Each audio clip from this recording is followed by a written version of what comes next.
Un conseil des gouvernements qui précède naturellement le conseil des ministres. Il était présidé par le Premier ministre Daniel Kablan-Duncan ce matin donc à la Fondation Félix Houphouët-Boigny de Yamoussoukro. Plusieurs questions ont été abordées, notamment la situation sécuritaire du pays, la lutte contre la pauvreté, le chômage des jeunes, l'école ivoirienne ainsi que le programme national de développement mis en place pour lancer le processus de développement de la Côte d'Ivoire. Alvar Hassan. Plusieurs sujets importants concernant le développement de la Côte d'Ivoire ont été abordés lors de ce conseil de gouvernement qui a duré plus de 5 heures de temps. Question pour tous les ministres présents d'aborder avec le chef du gouvernement ivoirien, Daniel Kablan-Duncan, sans détour l'ensemble des préoccupations de la vie de la société ivoirienne. Nous avons beaucoup discuté dans la somme de questions très importantes. Je pense que vous aurez donc la primeur avec le président de la République quand il sera là demain.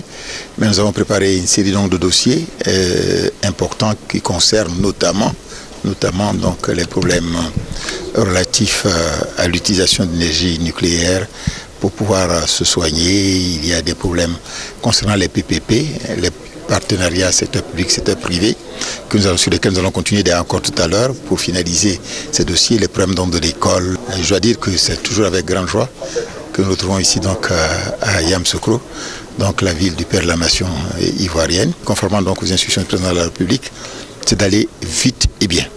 Il y a une urgence, les attentes de la population sont énormes. Il faut que nous étudions beaucoup les dossiers. Vous avez vu que c'était quand même un peu long, mais il y a beaucoup de dossiers qui ont été étudiés. Et il faut que la nation, disons que, sache que les choses bougent.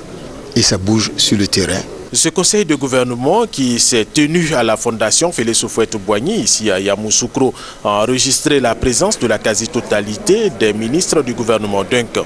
Il faut rappeler par ailleurs qu'il précède le conseil des ministres qui a lieu ce mercredi en présence du président de la République Alassane Ouattara.